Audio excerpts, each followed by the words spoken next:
Dear students, നമ്മൾ ഇന്ന് start ചെയ്യാൻ പോകുന്നത് ക്വാണ്ടിറ്റേറ്റീവ് ടെക്നിക്സ് സബ്ജക്റ്റിലെ ബൈനോമിയൽ ഡിസ്ട്രിബ്യൂഷൻ ചാപ്റ്ററാണ്. നമ്മൾ ഈ ക്ലാസ്സിലൂടെ ഡിസ്കസ് ചെയ്യാൻ പോകുന്നത് എന്താണ് ബൈനോമിയൽ ഡിസ്ട്രിബ്യൂഷൻ, അതേപോലെ തന്നെ എന്തൊക്കെയായിരിക്കാം ബൈനോമിയൽ ഡിസ്ട്രിബ്യൂഷൻ്റെ ക്യാരക്ടറിസ്റ്റിക്സ് അല്ലെങ്കിൽ പ്രോപ്പർട്ടീസ്, അതേപോലെ തന്നെ ഏതൊക്കെ സിറ്റുവേഷൻസിലായിരിക്കാം നമ്മൾ ഈ ബൈനോമിയൽ ഡിസ്ട്രിബ്യൂഷൻ അപ്ലൈ ചെയ്യുക. ബൈനോമിയൽ ഡിസ്ട്രിബ്യൂഷൻ്റെ മീനിങ് ആ വേർഡിൽ തന്നെ ഉണ്ട്. ബൈനോമിയൽ ഡിസ്ട്രിബ്യൂഷൻ, ബൈ എന്ന് വെച്ച് കഴിഞ്ഞാൽ എന്താണ്? രണ്ട് ഇവൻറ്റ്സ് മാത്രം അല്ലെങ്കിൽ രണ്ട് ഔട്ട്കംസ് മാത്രം ഉണ്ടാവുന്ന പ്രോബബിലിറ്റി ഡിസ്ട്രിബ്യൂഷനാണ് നമ്മൾ ബൈനോമിയൽ ഡിസ്ട്രിബ്യൂഷൻ എന്ന് പറയാം. അപ്പോൾ രണ്ട് ഇവൻറ്റ്സ് മാത്രം അല്ലെങ്കിൽ രണ്ട് ഔട്ട്കംസ് മാത്രം ഉണ്ടാവുന്ന പ്രോബബിലിറ്റി ഡിസ്ട്രിബ്യൂഷനെയാണ് നമ്മൾ എന്ത് പറയുക? ബൈനോമിയൽ ഡിസ്ട്രിബ്യൂഷൻ എന്ന് പറയാം. അപ്പോൾ ആ രണ്ട് ഇവൻറ്റ്സ് എന്താണ് എന്നറിയണമെങ്കിൽ അതിന് ആദ്യമായിട്ട് നമ്മൾ എന്ത് മനസ്സിലാക്കണം? എന്താണ് സക്സസ്, എന്താണ് ഫെയിലിയർ എന്ന് മനസ്സിലാക്കണം. അതിനുശേഷം മാത്രമാണ് നമുക്ക് ബൈനോമിയൽ ഡിസ്ട്രിബ്യൂഷൻ എന്താണ് എന്ന് ഡീറ്റെയിൽ ആയിട്ട് മനസ്സിലാക്കാൻ പറ്റുള്ളൂ. അപ്പോൾ നമ്മൾ ആദ്യം എന്ത് മനസ്സിലാക്കണം? സക്സസ് എന്ന് വെച്ചാൽ എന്താണ്, ഫെയിലിയർ എന്ന് വെച്ചാൽ എന്താണ് എന്ന് മനസ്സിലാക്കണം. Success and failure. The occurrence of the event may be named as success and the non-occurrence a failure. Therefore, random experiment has only two possible outcomes, success and failure. ഒരു event ഒക്കറ ചെയ്യുകയാണെങ്കിൽ അല്ലെങ്കിൽ സംഭവിക്കുകയാണെങ്കിൽ ആ ഇവൻറ്റിനെ നമുക്ക് സക്സസ് എന്ന് പറയാം. നമ്മൾ ഉദ്ദേശിച്ച ആ ഇവൻ്റ് സംഭവിച്ചിട്ടില്ലെങ്കിൽ അതിനെ നമുക്ക് ഫെയിലിയർ ആണെന്ന് പറയാം. നമ്മളൊരു റാൻഡം എക്സ്പെരിമെൻറ്റ് ചെയ്യുമ്പോൾ അവിടെ രണ്ട് ഔട്ട്കംസ് ആണ് മെയിനായിട്ടുണ്ടാവുക. ഒന്നുകിൽ അത് സക്സസ് ആയിരിക്കും അല്ലെങ്കിൽ അത് ഫെയിലിയർ ആയിരിക്കും. രണ്ട് ഇവൻറ്റ്സിനെ അല്ലെങ്കിൽ രണ്ട് ഔട്ട്കംസിനെ മാത്രം സ്റ്റഡി ചെയ്യുന്ന പ്രോബബിലിറ്റി ഡിസ്ട്രിബ്യൂഷനാണ് ബൈനോമിയൽ ഡിസ്ട്രിബ്യൂഷൻ എന്ന് പറഞ്ഞു. ആ രണ്ട് ഇവൻറ്റ്സ് എന്ന് പറയുന്നത് ഒന്നുകിൽ സക്സസ് ആവാം അല്ലെങ്കിൽ അത് ഫെയിലിയർ ആവാം. നമ്മൾ ഉദ്ദേശിച്ച കാര്യം സംഭവിക്കുകയാണെങ്കിൽ അത് സക്സസ് എന്നും നമ്മൾ ഉദ്ദേശിച്ച കാര്യം സംഭവിച്ചിട്ടില്ലെങ്കിൽ അതിനെ ഫെയിലിയർ എന്നും പറയും. For example, in tossing a coin, there are two events, head and tail. One of them is a success and other is a failure. എന്ന് വെച്ചാൽ നമ്മളൊരു കോയിന് ടോസ് ചെയ്യുകയാണെങ്കിൽ അവിടെ രണ്ട് ഇവൻറ്റ്സ് ആണ് ഉണ്ടാവുക. ഒന്നുകിൽ അത് ഹെഡ് ആവാം അല്ലെങ്കിൽ അത് ടെയിൽ ആവാം. നമ്മൾ ആഗ്രഹിക്കുന്നത് ഹെഡ് വീഴാനാണ്, പക്ഷേ വീഴുന്നത് ഹെഡ് ആണെങ്കിൽ അവിടെ നമുക്ക് എന്ത് പറയാം? സക്സസ് ആണെന്ന് പറയാം. നേരെ മറിച്ച് നമ്മൾ ആഗ്രഹിക്കുന്നത് ഹെഡ് വീഴാനാണ്, പക്ഷേ വീണത് ഹെഡ് അല്ല ടെയിലാണ്. അങ്ങനെയാണെങ്കിൽ നമ്മൾ സക്സസ് അല്ല ഫെയിലിയർ ആണെന്ന് പറയാം. അപ്പോൾ രണ്ട് ഇവൻറ്റ്സിൽ ഏതെങ്കിലും ഒരു ഇവൻറ്റ് മാത്രമേ സംഭവിക്കുള്ളൂ. ഒരു ഇവൻറ്റ് സംഭവിച്ചു കഴിഞ്ഞാൽ അത് സക്സസ് ആവാം, മറ്റേ ഇവൻ്റ് ആണ് സംഭവിക്കുന്നതെങ്കിൽ തീർച്ചയായിട്ടും അത് ഫെയിലിയർ ആവാം. അത്തരത്തിൽ രണ്ട് ഇവൻറ്റ്സ് മാത്രം അല്ലെങ്കിൽ രണ്ട് ഔട്ട്കംസ് മാത്രം ഉണ്ടാവുന്ന പ്രോബബിലിറ്റി ഡിസ്ട്രിബ്യൂഷനെയാണ് നമ്മൾ ബൈനോമിയൽ ഡിസ്ട്രിബ്യൂഷൻ എന്ന് പറഞ്ഞത്. രണ്ടാമത്തെ എക്സാമ്പിൾ നോക്കാം. In throwing a die, we can say getting 6 and not getting 6 are the two events. One is success and other is failure. അതായത് നമ്മൾ ഡൈ ത്രോ ചെയ്യാണ്. അങ്ങനെ ത്രോ ചെയ്യുമ്പോൾ നമ്മളെ ആഗ്രഹം എന്ന് പറയുന്നത് 6 കിട്ടണം എന്നുള്ളതാണ്. അപ്പോൾ 6 കിട്ടുക എന്ന് പറയുന്നതാണ് ഒന്നാമത്തെ ഔട്ട്കം. അതേപോലെ തന്നെ 6 കിട്ടാതിരിക്കുക എന്ന് പറയുന്നതാണ് രണ്ടാമത്തെ ഔട്ട്കം. അവിടെ 6 ആണ് കിട്ടുന്നതെങ്കിൽ അവിടെ നമ്മൾ സക്സസ് ആയിട്ടും 6 അല്ലാതെ വേറെ ഏതെങ്കിലും നമ്പറാണ് വീഴുന്നതെങ്കിൽ അത് നമ്മൾ ഫെയിലിയർ ആയിട്ടുമാണ് കണക്കൂട്ടുക. അപ്പോൾ രണ്ട് ഔട്ട്കംസ് മാത്രം ഉണ്ടാവുന്ന പ്രോബബിലിറ്റി ഡിസ്ട്രിബ്യൂഷനാണ് നമ്മൾ ബൈനോമിയൽ ഡിസ്ട്രിബ്യൂഷൻ എന്ന് പറയുക. ഒരു ഡൈസ് ത്രോ ചെയ്തിട്ട് അവിടെ നമുക്ക് 6 കിട്ടുകയാണെങ്കിൽ അതൊരു ഇവൻ്റ് ആയിട്ടും 6 അല്ലാതെ വേറെ ഏതെങ്കിലും നമ്പർ വീഴുകയാണെങ്കിൽ അത് വേറൊരു ഇവൻ്റ് ആയിട്ടും കൂട്ടും. രണ്ട് ഇവൻറ്റ്സ് മാത്രം അല്ലെങ്കിൽ രണ്ട് ഔട്ട്കംസ് മാത്രം ഉണ്ടാവുന്ന പ്രോബബിലിറ്റി ഡിസ്ട്രിബ്യൂഷനാണ് നമ്മൾ ബൈനോമിയൽ ഡിസ്ട്രിബ്യൂഷൻ എന്ന് പറഞ്ഞിട്ടുള്ളത്. അവിടെ രണ്ട് ഇവൻറ്റ്സ് അല്ലെങ്കിൽ രണ്ട് ഔട്ട്കംസ് എന്ന് പറയുന്നത് ഒന്നുകിൽ അത് സക്സസ് ആവാം അല്ലെങ്കിൽ അത് ഫെയിലിയർ ആവാം. Definition: A random variable x is said to follow binomial distribution with parameters n and p if its probability function is p of x equal to ncx p raised to x q raised to n minus x. അതായത് binomial ഡിസ്ട്രിബ്യൂഷനിലെ probability കാണാനുള്ള ഇക്വേഷനാണ് NCX p raised to x q raised to n minus x. ഇവിടെ എക്സിൻ്റെ value എന്ന് പറയുന്നത് 0 ആവാം, 1 ആവാം, 2 ആവാം, 3 ആവാം, 4 ആവാം, അത് n വരെ പോവാം. P lies between 0 and 1.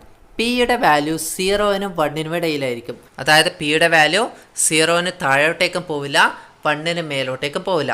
അപ്പോൾ 0നും 1നും ഇടയിലായിരിക്കും പിൻ്റെ വാല്യൂ ഉണ്ടായിരിക്കുക. Q plus P equal to 1. Q equal to 1 minus P. അതായത് പിയും ക്യൂവും കൂട്ടിക്കഴിഞ്ഞാൽ നമുക്ക് 1 കിട്ടും. അതേപോലെ തന്നെ ക്യൂ കാണാൻ നമ്മൾ എന്ത് ചെയ്താൽ മതി, 1ൽ നിന്ന് പി കുറച്ചാൽ മതി. X stands for the number of success. P represents probability for success in a single trial. N stands for number of trials. ഇവിടെ നമുക്ക് എക്സ് എന്ന് പറഞ്ഞു കഴിഞ്ഞാൽ നമ്പർ ഓഫ് സക്സസിനെ സൂചിപ്പിക്കുന്നു. പി എന്ന് പറഞ്ഞു കഴിഞ്ഞാൽ ഒരു സിംഗിൾ ട്രയലിൽ സക്സസ് ആവാനുള്ള പ്രോബബിലിറ്റീനെ അല്ലെങ്കിൽ സാധ്യതയാണ് പി റെപ്രസെൻ്റ് ചെയ്യുന്നത്. അതായത് ഒരു സിംഗിൾ ട്രയൽ ചെയ്തപ്പോൾ അതിൽ സക്സസ് ആവാനുള്ള സാധ്യത എത്രയാണ് അല്ലെങ്കിൽ പ്രോബബിലിറ്റി എത്രയാണെന്ന് റെപ്രസെൻ്റ് ചെയ്യുന്നതാണ് പി.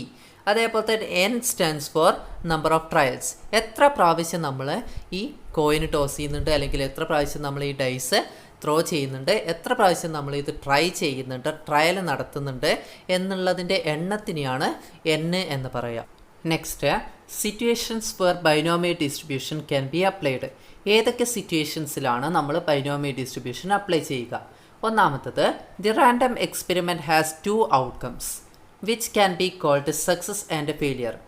അതായത് ഒരു റാൻഡം എക്സ്പെരിമെൻറ്റിന് 2 ഔട്ട്കംസ് ഉണ്ടാവുന്ന സാഹചര്യങ്ങളിൽ നമുക്ക് ബൈനോമിയൽ ഡിസ്ട്രിബ്യൂഷൻ അപ്ലൈ ചെയ്യാം. ആ 2 ഔട്ട്കംസ് എന്ന് പറയുന്നത് എന്താണ്?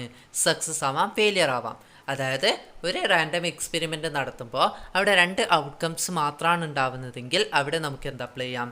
ബൈനോമിയൽ ഡിസ്ട്രിബ്യൂഷൻ അപ്ലൈ ചെയ്യാം. ആ 2 ഔട്ട്കംസ് എന്ന് പറയുന്നത് സക്സസ് ആവാം അല്ലെങ്കിൽ ഫെയിലിയർ ആവാം. Next, probability for success in a single trial remains constant from trial to trial of the experiment. അതായത് ഒരു സിംഗിൾ ട്രയൽ നടത്തുമ്പോൾ അവിടെ നമുക്കുണ്ടാവുന്ന പ്രോബബിലിറ്റി ഓഫ് സക്സസ് അല്ലെങ്കിൽ പി എന്ന് പറയുന്നത് കോൺസ്റ്റൻ്റ് ആയിരിക്കും. എങ്ങനെ കോൺസ്റ്റൻ്റ് ആയിരിക്കും? എത്ര എക്സ്പെരിമെൻറ്റ് നടത്തിക്കഴിഞ്ഞാലും അവിടെ നമുക്കുണ്ടാവാനുള്ള ഒരു സിംഗിൾ ട്രയലിൽ കിട്ടാനുള്ള പ്രോബബിലിറ്റി ഓഫ് സക്സസ് എന്ന് പറയുന്നത് എന്തായിരിക്കും? റിമെയിൻ കോൺസ്റ്റൻ്റ് ആയിരിക്കും, മാറ്റമൊന്നും ഉണ്ടാവില്ല. അതായത് നമ്മളൊരു കോയിന് ടോസ് ചെയ്ത് കഴിഞ്ഞാൽ നമുക്കറിയാം ഒന്നുകിൽ ഹെഡ് വീഴാം അല്ലെങ്കിൽ ടെയിൽ വീഴാം. അവിടുത്തെ probability of success in a single trial എന്ന് പറയുന്നത് 1/2 ആണ്. അത് എല്ലായ്പ്പോഴും എന്താണ്? 1/2 തന്നെയാണ്, അവിടെ മാറ്റമൊന്നുമില്ല. അത്തരം സാഹചര്യങ്ങളിൽ നമുക്ക് എന്ത് അപ്ലൈ ചെയ്യാം? ബൈനോമിയൽ ഡിസ്ട്രിബ്യൂഷൻ അപ്ലൈ ചെയ്യാം. Next, the experiment is repeated finite number of times എന്ന് വെച്ച് കഴിഞ്ഞാൽ നമ്മൾ എക്സ്പെരിമെൻ്റ് റിപ്പീറ്റ് ചെയ്യുന്നത്, ആവർത്തിക്കുന്നത് എന്ന് പറഞ്ഞു കഴിഞ്ഞാൽ നമുക്ക് എണ്ണാൻ കഴിയുന്ന നമ്പർ ആണെങ്കിൽ ഓക്കെ, അവിടെ നമുക്ക് എന്ത് ചെയ്യാം? ബൈനോമിയൽ ഡിസ്ട്രിബ്യൂഷൻ അപ്ലൈ ചെയ്യാം. അതായത് നമുക്ക് എണ്ണാൻ കഴിയാത്ത, എണ്ണി തീർക്കാൻ പറ്റാത്ത തരത്തിലുള്ള എക്സ്പെരിമെൻറ്റുകൾ, അതായത് infinite number of times experiment നടത്തുകയാണെങ്കിൽ അവിടെ നമുക്ക് എന്ത് ചെയ്യാൻ പറ്റില്ല? ബൈനോമിയൽ ഡിസ്ട്രിബ്യൂഷൻ അപ്ലൈ ചെയ്യാൻ പറ്റില്ല. അതായത് നമുക്ക് എണ്ണി തീർക്കാൻ പറ്റുന്ന, കൗണ്ട് ചെയ്യാൻ പറ്റുന്ന തരത്തിലുള്ള എക്സ്പെരിമെൻറ്റ് റിപ്പീറ്റ് ചെയ്യുകയാണെങ്കിൽ, അത്ര ടൈംസ് എക്സ്പെരിമെൻറ്റ് റിപ്പീറ്റ് ചെയ്യുകയാണെങ്കിൽ കുഴപ്പമില്ല, നമുക്ക് എന്ത് ചെയ്യാം?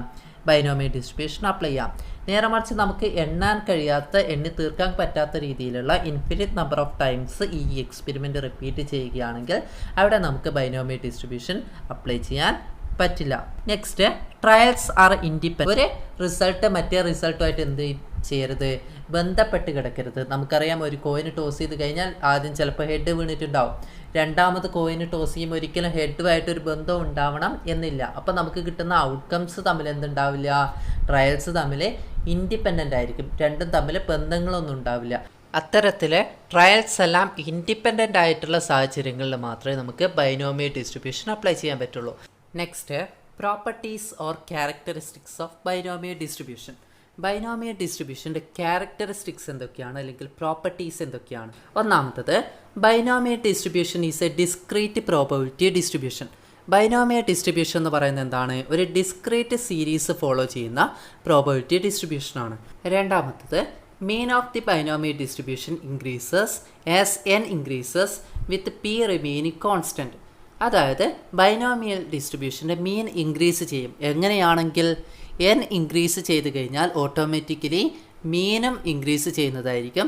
പി എന്ന് പറയുന്നത് probability of success in a single trial എന്ന് പറയുന്നത് എല്ലായ്പ്പോഴും എന്തായിരിക്കും? കോൺസ്റ്റൻ്റ് ആയിരിക്കും, മാറ്റമൊന്നും ഉണ്ടാവില്ല. എൻ ഇൻക്രീസ് ചെയ്ത് കഴിഞ്ഞാൽ ഓട്ടോമാറ്റിക്കലി നമ്മളുടെ ബൈനോമിയൽ ഡിസ്ട്രിബ്യൂഷൻ്റെ മീനും ഇൻക്രീസ് ചെയ്യുന്നതായിരിക്കും. മൂന്നാമത്തത്, if n is large and if neither p or q is too close to 0 binomial distribution may be approximated to normal distribution. അതായത് n ലാർജ് ആണ്, അതേപോലെ തന്നെ p അല്ലെങ്കിൽ q എന്ന് പറയുന്നത് 0ന് ഏറ്റവും അടുത്തായിട്ട് ക്ലോസ് ആയിട്ട് നിൽക്കുകയാണെങ്കിൽ അവിടെ ബൈനോമിയൽ ഡിസ്ട്രിബ്യൂഷൻ എന്ന് പറയുന്നത് നോർമൽ ഡിസ്ട്രിബ്യൂഷനായിട്ട് ഏകദേശം അപ്രോക്സിമേറ്റഡ് ആയിരിക്കും. അതേപോലെ തന്നെ നാലാമത്തെ point, binomial distribution has mean equal to n into p and standard deviation equal to √npq. അതായത് ബൈനോമിയൽ ഡിസ്ട്രിബ്യൂഷനിലെ മീൻ കാണാനുള്ള ഇക്വേഷനാണ് n ഇൻറ്റു പി. n ഗുണിക്കണ പി ആണ് ബൈനോമിയൽ ഡിസ്ട്രിബ്യൂഷനിലെ മീൻ കാണാനുള്ള ഇക്വേഷൻ. അതേപോലെ തന്നെ ബൈനോമിയൽ ഡിസ്ട്രിബ്യൂഷനിൽ സ്റ്റാൻഡേർഡ് ഡീവിയേഷൻ കാണാനുള്ള ഇക്വേഷനാണ് √n into p into q. Next, binomial distribution has 1 or 2 modal values. അതായത് ബൈനോമിയൽ ഡിസ്ട്രിബ്യൂഷനിലെ 1 അല്ലെങ്കിൽ 2 മോഡൽ വാല്യൂസ് ഉണ്ടായിരിക്കും.